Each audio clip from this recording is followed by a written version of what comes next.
Sir आपण को news room को स्वागत करुच्ची वर्तमान समय जो गोटे चली बीएमसी रे जब अतिरिक्त कमिशनर रत्नाकर साहू को आक्रमण घटना रे जगा प्रधान को गिरफ करा जायछि गतकाली विलंबित राति रे तांको गिरफ करा जायछि तबे वर्तमान समय रे जो एक्शन निया गला राज्य सरकार को पक्षरु एते विलंब काहेकि हला ए घटना उपरे आपनक मत कोन रखिबे କାହାରିକି ଗିରଫ କରିବା ପୂର୍ବରୁ ପୋଲିସ ତ ନିଶ୍ଚିତ ଭାବରେ ଗୋଟେ ପ୍ରାଥମିକ ତଦନ୍ତ କରିବ ଯେ ଏଥିରେ ପ୍ରକୃତରେ ଯାହାକୁ ଗିରଫ କରାଯାଉଛି ତାଙ୍କୁ କୋର୍ଟରେ ପ୍ରୋଡ୍ୟୁସ କଲା ବେଳେ ଜଜ ଯେତେବେଳେ ପଚାରିବେ ଯେ ତାଙ୍କର କଣ କୋଉ ଗ୍ରାଉଣ୍ଡରେ ତାଙ୍କୁ ଆରେଷ୍ଟ କରିଛନ୍ତି ଅନ୍ତତଃ କିଛି ସେ ବିଷୟରେ କଣ ପାଇଁ ଗିରଫ କରିଛନ୍ତି ବୋଲିକିରି କିଛି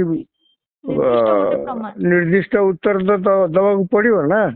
ତେଣୁ ଯେହେତୁ ଜଗନ୍ନାଥ ପ୍ରଧାନ ସେଇ ଘଟଣା ସ୍ଥଳରେ ଉପସ୍ଥିତ ନଥିଲେ ଯୋଉଠି ଗୁଣ୍ଡାମାନେ ତାଙ୍କୁ ପିଟୁଥିଲେ ମ୍ୟୁନିସିପାଲିଟି କମିଶନରଙ୍କୁ, ଯେହେତୁ ସିଏ ସେଠି ଉପସ୍ଥିତ ନଥିଲେ ତାଙ୍କର ପରୋକ୍ଷ ସମ୍ପୃକ୍ତି ଏଇ ଘଟଣାରେ କଣ ଅଛି ଏଇଟାକୁ ତ ପୁଣି ଇନଭେଷ୍ଟିଗେଟ କରିବା ପାଇଁ ପୋଲିସକୁ ସମୟ ଲାଗିବ ନା। ଏବଂ ସେଇଥିପାଇଁ ତ ଆପଣ ଲକ୍ଷ୍ୟ କରିଥିବେ ମୂଳରୁ ବିଜେପି ଦଳ ପକ୍ଷରୁ କୁହାଯାଉଥିଲା, ତାଙ୍କ ସଭାପତି ମଧ୍ୟ କହୁଥିଲେ, ଏପରିକି ମନ୍ତ୍ରୀମାନେ ମଧ୍ୟ କହିଛନ୍ତି, ରାଜସ୍ୱ ମନ୍ତ୍ରୀ ମଧ୍ୟ କହିଛନ୍ତି ଯେ କୌଣସି ଆକ୍ସନ ନେବା ପୂର୍ବରୁ ପୋଲିସ ତ ପୁଣି ପ୍ରାଥମିକ ତଦନ୍ତ କରିବ ଏବଂ ପ୍ରାଥମିକ ତଦନ୍ତ କରିକିରି ଯଦି ତାଙ୍କର କିଛି ସମ୍ପୃକ୍ତି ଥିବ ବୋଲି ପରୋକ୍ଷ ଭାବରେ ଅନୁଭବ କରେ ତାପରେ ତ ଯାଇ ଗିରଫ କରିବ ନା। କିନ୍ତୁ ଖାଲି ଆମେ ଦାବି କରିଦେବା ଯେ ତାଙ୍କୁ ଗିରଫ କର ୟାଙ୍କୁ ଗିରଫ କର ବୋଲି ତ ସରକାର ଏସବୁ କଥାରେ ଚାପରେ ବଶବର୍ତ୍ତ ହେଇ ଗିରଫ କରିପାରନ୍ତି ନାହିଁ। ତେଣୁ ସେଇଥିଲାଗି ବର୍ତ୍ତମାନ ସରକାର ଗୋଟେ ଷ୍ଟାଣ୍ଡ ନେଇପାରନ୍ତି ଯେ ପୋଲିସ ତାଙ୍କର ଏ ଅଭିଯୋଗରେ ତଦନ୍ତ କରୁଥିଲେ ଏବଂ ତଦନ୍ତ କଲା ପରେ ଯାହା ସେମାନଙ୍କର ତଥ୍ୟ ମିଳିଲା, ଯାହା ସେମାନଙ୍କର ମିଳିଲା ସେଇ ଅନୁସାରେ ସେମାନେ ଗିରଫ କରିଛନ୍ତି। 1 ନମ୍ବର। 2 ନମ୍ବର କଥା, ଏକଥା ନିଶ୍ଚିତ ଯେ ଯଦି ଚାପ ପଡିନଥାନ୍ତା ହୁଏତ ସରକାର ଜଗନ୍ନାଥ ପ୍ରଧାନଙ୍କୁ, ଯିଏକି ବିଜେପି ଦଳର ଜଣେ ପୁରୁଣା ନେତା, ଯଦି ଚାପ ପଡିନଥାନ୍ତା ଏକଥା ସତ ଯେ ସରକାର ତାକୁ ମଧ୍ୟ ଗିରଫ କରିନଥାନ୍ତେ। ସରକାର ସବୁଆଡୁ ଚାପ ମଧ୍ୟ ପଡିଲା କାହିଁକି ନା ଜଗନ୍ନାଥ ପ୍ରଧାନ ନିଜେ ଟେଲିଭିଜନ ଇଣ୍ଟରଭ୍ୟୁରେ ସେ ନିଜେ ନିଜ କେସ୍ ମଧ୍ୟ ସ୍ୱୀକାର କରିଦେଇଛନ୍ତି ଯେ ତାଙ୍କରି ପାଖରେ ସେ ପିଲାମାନେ ଥିଲେ। ଏ ଯୋଉ ସ୍ୱଚ୍ଛ ସାଥୀ ଆସି ତାଙ୍କୁ ଅଭିଯୋଗ କରୁଥିଲା, ଇଏ ପଚାରିଥିଲେ ବିଏମସି ର ସେ ଯୋଉ ଡେପୁଟି କମିଶନରଙ୍କୁ ପଚାରିଥିଲେ ଏବଂ ସିଏ ତାଙ୍କୁ ଅଶାଳୀନ ବ୍ୟବହାର କରିଥିଲା ଏବଂ ଏଇ ସମୟରେ ତାଙ୍କ ପାଖରେ ଏମାନେ ଉପସ୍ଥିତ ଥିଲେ ଯୋଉମାନେ ଯାଇ ତାଙ୍କୁ ପରେ ପିଟାପିଟି କରିଛନ୍ତି ଏବଂ ସେଇ ଜାଗାରୁ ଯାଇଛନ୍ତି ଏବଂ ଏ କଥା ସବୁ ତ ଜଗନ୍ନାଥ ପ୍ରଧାନ ନିଜେ କହିଦେଇଛନ୍ତି ନା, ପୋଲିସକୁ ଗୋଟେ ପ୍ରମାଣ ସଂଗ୍ରହ କରିବାରେ ସାହାଯ୍ୟ କଲା। ତେଣୁ ସିଏ ଯଦି ନିଜେ ନ କହିଥାନ୍ତି ସେ ଅଲଗା କଥା ହେଇଥାନ୍ତା। ତେଣୁ ଗୋଟେ ଦୃଷ୍ଟି ଦେଖିବାକୁ ଗଲେ ଜଗନ୍ନାଥ ପ୍ରଧାନ ତାଙ୍କ ନିଜ କେସ୍ ନିଜେ କରିଦେଇଛନ୍ତି। ତେଣୁ ପୋଲିସ କି ବର୍ତ୍ତମାନ ପ୍ରାଥମିକ ତଦନ୍ତରେ ଜଗନ୍ନାଥ ପ୍ରଧାନଙ୍କର ସମ୍ପୃକ୍ତି ପାଇବା ପାଇଁ ସହଜ ହେଲା ଏବଂ ଯାହା ମୁଁ କହିଲି ସରକାର ତ ନିଶ୍ଚିତ ଭାବରେ ଚାପର ବଶବର୍ତ୍ତୀ ହେଇକିରି କରିଛନ୍ତି। କିନ୍ତୁ ଆକୁ ଯଦି ଆପଣ ତୁଳନା କରିବେ ପୂର୍ବ ସରକାର ସମୟରେ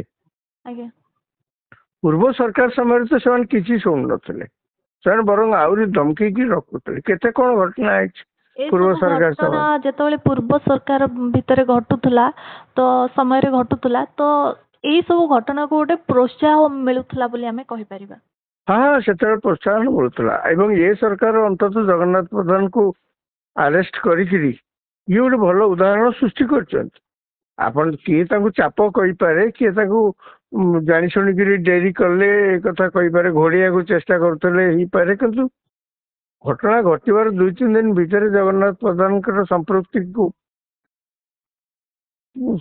ବାବଦରେ ଖବର ସଂଗ୍ରହ କରିକିରି ପୋଲିସ ଗିରଫ କରିଛି ନା, ଯୋଉଟା ସମ୍ଭବ ହଉନଥିଲା ପୂର୍ବ ସରକାର। ବର୍ତ୍ତମାନ ଆପଣ ଆଗକୁ ଏଇ ଯୋଉ ଘଟଣା କି ମୋଡ ନେବ ବୋଲି ଆପଣ କହିବେ? ଯଦି କହିବା ଆମର ଯୋଉ ରାଜ୍ୟ ସରକାରଙ୍କର ଯୋଉ ଇମେଜ ଏହା ଫଳରେ ବଢିବ। ଦେଖନ୍ତୁ, ରାଜ୍ୟ ସରକାର ନିଶ୍ଚିତ ଭାବରେ ଆଧାରେ କିଛି ରାଜ୍ୟ ସରକାରଙ୍କର କିଛି ଭାବମୂର୍ତ୍ତି ଖରାପ ହବନି, ବରଂ ଭାବମୂର୍ତ୍ତି ଏହା ଦ୍ୱାରା ଭଲ ହବ। କାହିଁକି ନା ସରକାର ଅନେକ ସମୟରେ ଏଇ ପ୍ରକାର ଚାପର ବଶବର୍ତ୍ତୀ ହେଇକିରି ଅନେକ କାମ କରନ୍ତି, କିନ୍ତୁ ତା ଦ୍ୱାରା ତାଙ୍କର ଯଦି ଆହୁରି ଡେରି କରିଥାନ୍ତେ, ଆହୁରି ଦିନ ପରେ ଦିନ ଗଡେଇ ଚାଲିଥାନ୍ତେ, ଜଗା ପ୍ରଧାନକୁ ଗିରଫ କରିନଥାନ୍ତେ ଏବଂ ଜଗା ପ୍ରଧାନକୁ ଗୋଟେ ଗିରଫ କରିକିରି ନିଜର ଭାବମୂର୍ତ୍ତି ବଢେଇବା ପାଇଁ ତ କେହି ଏ କଥା କେହି ଚିନ୍ତା କରୁନାହାନ୍ତି।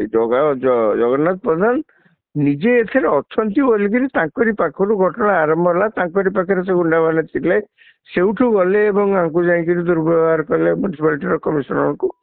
ତେଣୁ ଏସବୁ କଥା ତ ଘଟିଛି ନା, ଖାଲି ଗୋଟେ ଜଗନ୍ନାଥ ଯେମିତି ଆପଣ କହୁଛନ୍ତି ପୂର୍ବରୁ ମଧ୍ୟ ଜଗା ପ୍ରଧାନ ଯେଭଳି ଭାବେ ଗଣମାଧ୍ୟମ ସାମ୍ନାରେ ଏ ଘଟଣାକୁ ସ୍ୱୀକାର କରିଥିଲେ ଏବଂ ଯାହା ଫଳରେ ପୋଲିସକୁ ଗୋଟେ ପ୍ରକାର ସାହାଯ୍ୟ ମିଳିଥିଲା ପ୍ରମାଣ ସଂଗ୍ରହ କରିବାରେ, କିନ୍ତୁ ଏତେ ବିଳମ୍ବ କାହିଁକି ହେଲା? ଆପଣ ଯଦି ଦେଖିବେ ତ ସବୁ କିଛି କ୍ଲିୟର ଥିଲା, ତଥାପି ଏ ଯୋଉ ଆମେ କହୁଛେ ଯେ ସବୁ କିଛି କ୍ଲିୟର ଅଛି, ସବୁ କିଛି ତଥ୍ୟ ପ୍ରମାଣ ମିଳୁଛି, ଜଗନ୍ନାଥ ପ୍ରଧାନଙ୍କର ଏଇ ଘଟଣାରେ ପରୋକ୍ଷ ସମ୍ପୃକ୍ତି ବାବଦରେ ସବୁ କିଛି ମିଳୁଛି, ଆମେ କହିଦେଲେ ତ ହବନି ନା।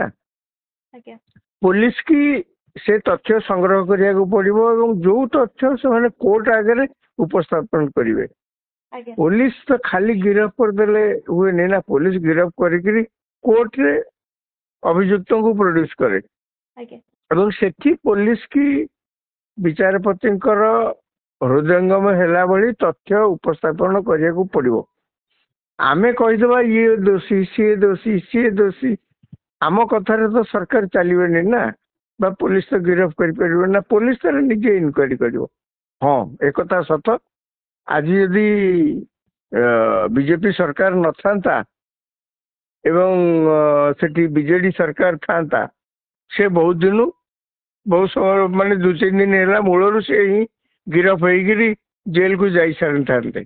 ନମ୍ବର 2, ଆଜି ଯଦି ବିଜେଡି ସରକାର ଥାନ୍ତା ଏବଂ ଅଭିଯୁକ୍ତ ଯଦି ବିଜେଡି ଦଳର ହେଇଥାନ୍ତେ, ଏ ଗିରଫଦାରୀ ମୋଟେ ହେଇନଥାନ୍ତା, ଯେତେ ଯିଏ ଯାହା ପାର୍ଟି କଲେ ମଧ୍ୟ ହେଇନଥାନ୍ତା। ହେଇଛି ଅଛି ତାହେଲେ ଆପଣ କେବେ ଦେଖିଛନ୍ତି କଣ ଏମିତି କେବେ ହେଇଛି? କେବେ ହେଇନି। ସରକାର ସବୁବେଳେ ଧମକ ଦେଇକିରି ବରଂ ଆହୁରି ତାକୁ ଦବେଇ ରଖୁଛନ୍ତି। ତେଣୁ ଏ କଥା କେବେ ହେଇନି। ଏ ସରକାର ଅନ୍ତତଃ ସେତିକି ସମ୍ବେଦନଶୀଳ ହେଇଛି ଘଟଣା ପ୍ରତି, ଏ ସରକାର ମଧ୍ୟ ସେତିକି ସଚେତନ ହେଇଛି ଘଟଣା ପ୍ରତି, ଏ ସରକାର ମଧ୍ୟ ସଚେତନ ହେଇଛି ଯେ ପାରିପାର୍ଶ୍ୱିକ ପରିସ୍ଥିତିରେ କଣ ଓଡ଼ିଶାରେ ଘଟିବାକୁ ଯାଉଛି, ରାଜ୍ୟରେ ଘଟିବାକୁ ଯାଉଛି। ତେଣୁ ସବୁ କଥାକୁ ଆଖି ଆଗରେ ରଖିକିରି ସରକାର ଅନ୍ତତଃ ପଦକ୍ଷେପ ନେଇଛନ୍ତି ଯେ ନା ତାଙ୍କୁ ଗିରଫ କରାଯାଉ। କିନ୍ତୁ ଯୋଉମାନେ ସବୁ ଦାବି କରୁଥିଲେ ଘଟଣା ଘଟୁ ଘଟୁ ସାଙ୍ଗେ ସାଙ୍ଗେ ତାଙ୍କୁ ଗିରଫ କରିବା ପାଇଁ, ଏମିତି କାହାରି ଗିରଫ ହୁଏନି, କାହିଁକି ନା ସିଏ ତ ଘଟଣାସ୍ଥଳରେ ଉପସ୍ଥିତ ନଥିଲେ ନା। ନିହାତି ଭାବେ ଗୋଟେ ଗିରଫ କରିବାକୁ ହେଲେ କିଛି ପ୍ରୋସେସ ଥାଏ ଯାହାକୁ ହଁ, ସିଏ ଅନ୍ୟମାନେ ଯିଏ ଯାଇକିରି ଡେପୁଟି କମିଶନରକୁ ଆକ୍ରମଣ କରିଥିଲେ ତା ଭିତରେ ତ ଜଗା ପ୍ରଧାନ ନଥିଲେ ନା। ଜଗା ପ୍ରଧାନଙ୍କର ପରୋକ୍ଷ ସମ୍ପୃକ୍ତି ଆଧାରେ ଅଛି, ପ୍ରତ୍ୟକ୍ଷ ସମ୍ପୃକ୍ତି ତ ନାହିଁ ନା।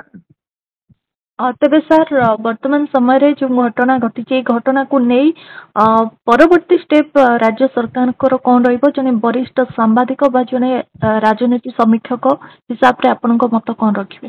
ପରବର୍ତ୍ତୀ ଷ୍ଟେପ୍ ନିଶ୍ଚିତ ଭାବରେ ଏଇ ଘଟଣାରେ ତ ପରବର୍ତ୍ତୀ ଷ୍ଟେପ୍ ଯାହା କିଛି ପୋଲିସ ନବ ଏବଂ ତାକୁ ସରକାର ଚେଷ୍ଟା କରିବେ, ଯଦି ତାକୁ ବେଲ୍ ମିଳିଗଲା କି କ'ଣ ହେଲା ବାସ୍, ତେଣୁ ସରକାର ନିଶ୍ଚୟ ଭାବିଥିବେ ଯେ ଗିରଫ କରିକିରି ତାଙ୍କୁ ତାପରେ କି ବେଲ୍ରେ ଯଦି ସେ ଆସିପାରିଲେ ଭଲ କଥା, କିଛି ଅସୁବିଧା ନାହିଁ, ନହେଲେ ସରକାରଙ୍କର ଏଥର ଆଉ କିଛି କରିବାର ନାହିଁ। କିନ୍ତୁ ସରକାର ଅନ୍ତତଃ ଗୋଟିଏ ଜିନିଷ ଶିଖିବା କଥା ଏଥିରୁ, ଯେ କୌଣସି ଘଟଣାରେ ସେମାନେ କାହାରିକି ଛାଡ଼ିଦେବା ଉଚିତ ନୁହେଁ। ଏଇ କଥା ଅନେକ ସମୟରେ ନେତାମାନେ ମୁହଁରେ କହନ୍ତି ଯେ ଆଇନରୁ କେହି ଉର୍ଦ୍ଧ୍ୱରେ ନୁହନ୍ତି, ଆହୁରି କୁହନ୍ତି ମଧ୍ୟ ଆଇନ ତା ବାଟରେ ଯିବାକୁ ଦିଅନ୍ତୁ। ଏଗୁଡ଼ା ସବୁ କଥାରେ ସିନା କହନ୍ତି, କିନ୍ତୁ କାମରେ କେହି କରନ୍ତିନି। ପୂର୍ବ ସରକାରରେ ତ ପ୍ରକୃଷ୍ଟ ଉଦାହରଣ ହଉଛି ପୂର୍ବ ସରକାର ଅମଳରେ ଘଟିଥିବା ସବୁ ଘଟଣା। କିନ୍ତୁ ବର୍ତ୍ତମାନ ସରକାର ଅନ୍ତତଃ ସେ ପୂର୍ବ ସରକାରରେ କ'ଣ ହେଇଥିଲା ନ ହେଇଥିଲା ସେ ଅଲଗା କଥା।